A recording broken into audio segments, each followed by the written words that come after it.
How many of you actually know what tyres you've got on your car? Now, if you don't know what tyres you've got on your car, the make, etc., don't worry.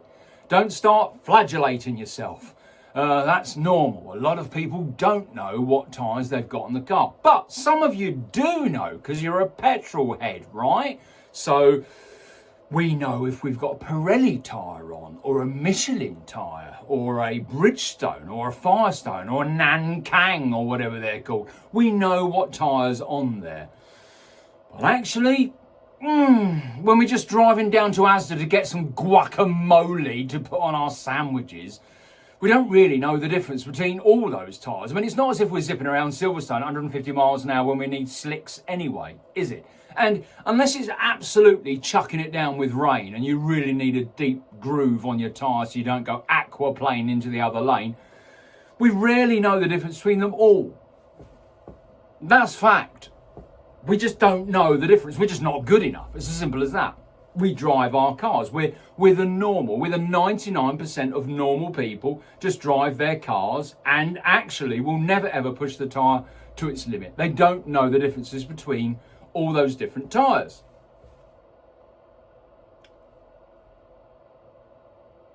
What about Gossamer and thick ribbed?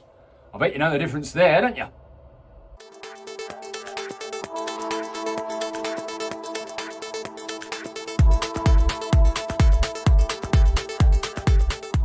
Welcome you legends and heliheads, you choppers and stick bangers, you twizzle whizzle thumbs, you amazing subscribers, you swipey wipers and everyone else in the tube of you. Now, as I said at the beginning there, do we really know the difference between tyres on our car? And the anti-children devices. I never knew the difference between thick ribbed and Gossamer, to be honest with you. So what about rotor blades? Are we really good enough to know the difference between rotor blades? I think if you're in the 1%er, yes. If you are a 3D stick banger and one of the amazing stick bangers that fighter pilot reactions and memories bigger than a 1 terabyte hard drive, yes, get that one, because they have to remember this and what's going on out there. Most of us are like that.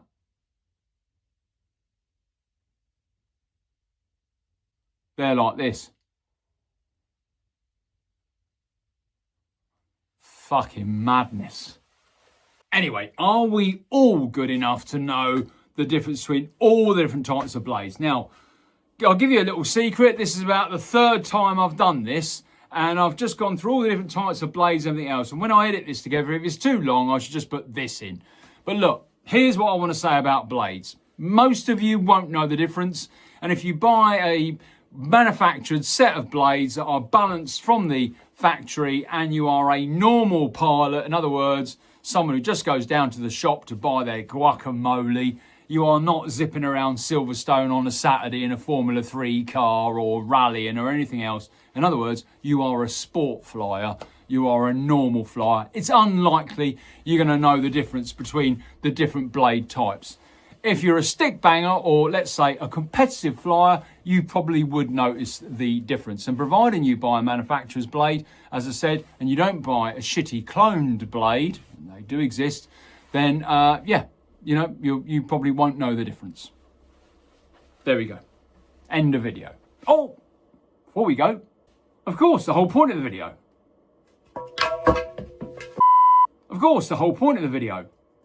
Venture blades. Yes, legends. Fairly sort of new into the market space. These legends are Venture blades. The recent winner, Min Chan Kim. I think it's Min Chan Kim. Is it Min Chan Kim or Min Chong Kim? Bollocks. Min Chan Kim. Anyway, Min recently won the 2025 Min Chan Kim recently won the 2025 Rotor Global Masters. Congratulations to him. And also to Kenny Coe, you all know who he is, who came second. Both of those fine gentlemen flying Venture blades. More importantly, as you would expect me to say, come on, little bit of patriotism, our own Ethan Williams came 12th. 12th! on his first global event. Unbelievable. His parents must be massively proud, as must his own ego, because mine would be. I can tell you that right now. I would be like, yeah, I came 12th in the Rotor Global Masters. Just thought I'd zip over to China and come 12th. Well, I wasn't doing much else really. It was either down the allotment or zip over to China, you know. Yeah, it was my first event, but to be honest with you, I didn't really try to be... Yeah, no, they were great, yeah. Oh, the food was great. You know, all I wanted was a fish paste sandwich, but funny enough, all they done was Chinese. On a serious note, congratulations to Ethan and congratulations to Marius, Min Chan Kim, Kemi?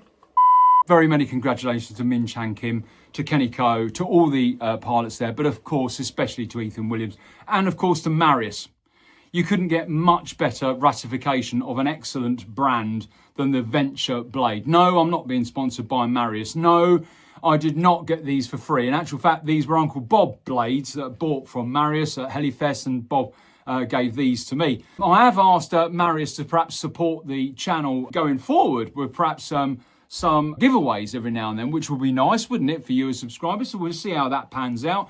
If you're in the UK, you can buy these from Midland Helicopters, link in the description below.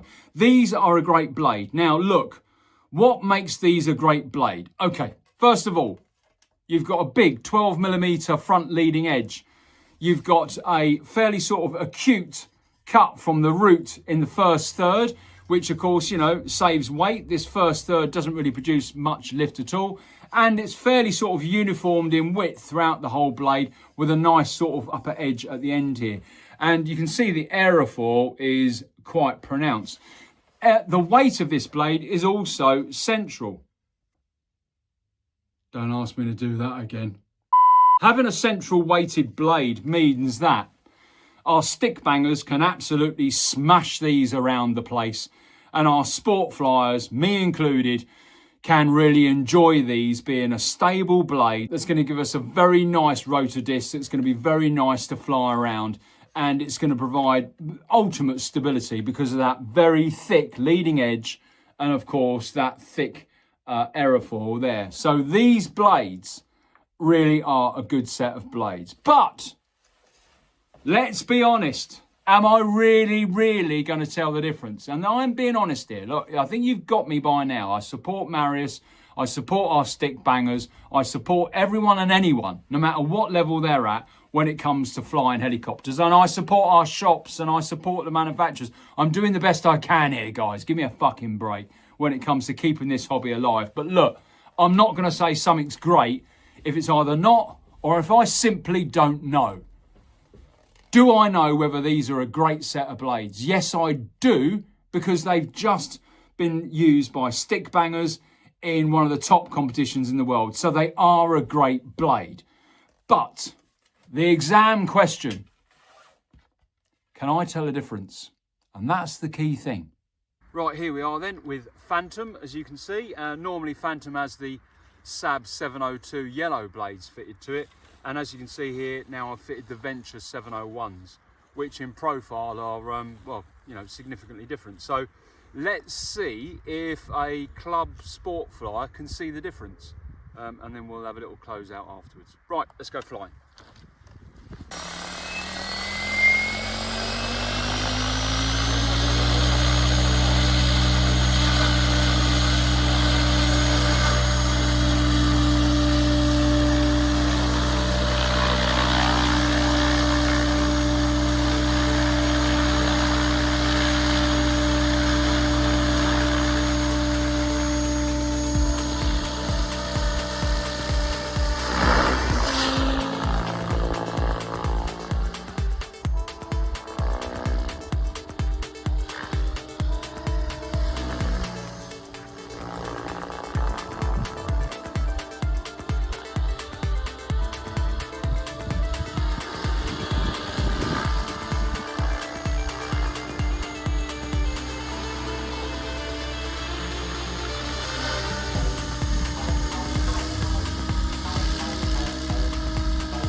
I really good enough to tell the difference between these blades and the blades I have on here normally, which are SAB 702s? I don't think I am. But that doesn't mean to say that you shouldn't actually support this one-man venture in buying these blades. They look great, they felt great. I didn't have to do any tracking on them whatsoever. I think my own tracking on the SAB blades was slightly out, and as you may have heard Condor say there, it was still slightly out, but that's not down to the pressing of the blades or anything like that. They're a good set of blades, but as I said, I think it's the very few percent who can really tell the difference between these and other blades. But she certainly felt stable in the air, and yeah, I'd fly these all day long. So yeah, thank you Marius for creating them and injecting the venture blades into the RC hobby in the UK. Right, that's it legends. Thanks very much. Join me on the next video. Remember, it's all about the journey, so why not vary it a bit?